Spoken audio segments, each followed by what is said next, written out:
లేకపోతేనే అలాంటి మాటలు వస్తాయి. నేను ఎక్కడ కూడా హార్ష్గా రియాక్ట్ అవ్వదలుచుకోలేదు. ఆ రోజు ఇంత కూల్గా మాట్లాడా, ఈ రోజు కూడా ఇంత కూల్గా మాట్లాడతా. ఎందుకంటే నేను లీగల్గా అసలు చేసిందే ఆడపిల్లల సేఫ్టీ కోసం, సెక్యూరిటీ కోసం. నేను ఎవరు వద్దన్నా సరే నాకు అనిపించినవి, సొసైటీకి మంచి అనిపించింది నేను చెప్తూనే ఉంటాను. నా సోషల్ మీడియా ఫాలో అయ్యే వాళ్ళందరికీ తెలుసు, ఏదో ఒక మోటివేషన్ ఇస్తూ ఉంటాను. బట్ ఈరోజు నా కోసం నేను ఫైట్ చేసుకోకపోతే రేపొద్దున ఇంకొక ఆడపిల్ల గురించి మాట్లాడే అర్హతే నాకు లేదు. నా మొహం నేను చూసుకోలేను, ఇంకొక వీడియో నేను చేయలేను. ఎందుకంటే అమ్మాయిలందరూ ధైర్యంగా ఉండాలి, ఫైట్ చేయాలని ఎప్పుడు చెప్పే నేను. అంటే ఓ పెద్ద మనిషి, ఓ ఫ్యాక్షనిస్టు, లేకపోతే డబ్బులు ఉన్నోళ్ళు, పాలిటీషియన్స్ మాధవీలత అనే అమ్మాయిని తిట్టేసేస్తే నోరు మూసుకొని చేతగాందానిలాగా మౌనంగా ఉండి రేపొద్దున మళ్ళీ ఏమీ తెలియనట్లు మోటివేషనల్ వీడియోలు చేసుకునే అర్హత నాకు లేదు. ఎందుకంటే when I don't practice I can't preach, I don't have any rights. నాకు షేమ్ అనిపిస్తుంది, గిల్ట్ అనిపిస్తుంది నా కోసం నేను ఫైట్ చేసుకోకపోతే.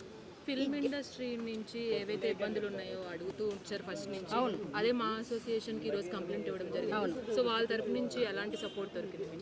ఇప్పుడు మీరే చూసారు కదండి, చాలా అంటే చాలా చాలా నాకు మా నుంచి కావాల్సింది ఏంటి, దిస్ మోరల్ సపోర్ట్, కండెమ్ చేయడం కావాలి.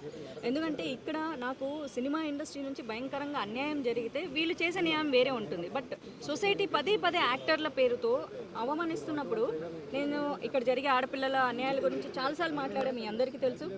అండ్ ఎస్, ఎగ్జాక్ట్లీ, మీరు ఫస్ట్ డే నేను అడిగినప్పుడు బీజేపీ సపోర్ట్ చేయలేదని నేను చెప్పాను. ఎందుకంటే నాకు తెలియదు. ఎందుకంటే సేమ్ డే నేను 12:30కి మధ్యాహ్నం నిద్రలేస్తే 1:30 నుంచి మీడియా ఛానల్సే నన్ను ఇంటర్వ్యూలలో ఉన్నాను. బట్ వితిన్ 2 days ఎలా ఆయన క్షమాపణ చెప్పారనేది మీరే ఆలోచించుకోవాలి. ఎందుకంటే నా పార్టీ నా వెనకాల ఉంది కాబట్టి.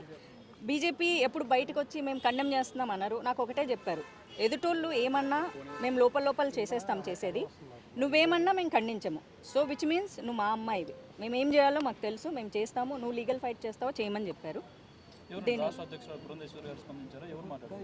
అది ఎగ్జాక్ట్గా ఇప్పుడు చెప్పాను, అదే చెప్తున్నాను. బట్ నా పార్టీ నాకు రెండు తెలుగు రాష్ట్రాల నుంచి నాకు పార్టీ సపోర్ట్ ఉంది.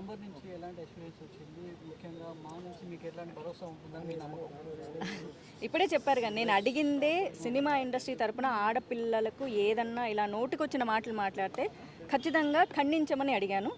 అంతే కఠినంగా మీ ఎదురుగే ఖండించడం కూడా జరిగింది కాబట్టి. అండ్ మళ్ళీ ఉమెన్ సెల్ బాడీకి డిసిప్లినరీ దానికి రెఫర్ చేసి మీటింగ్ పెట్టి మళ్ళీ దాని మీద మాట్లాడతామని కూడా చెప్పారు.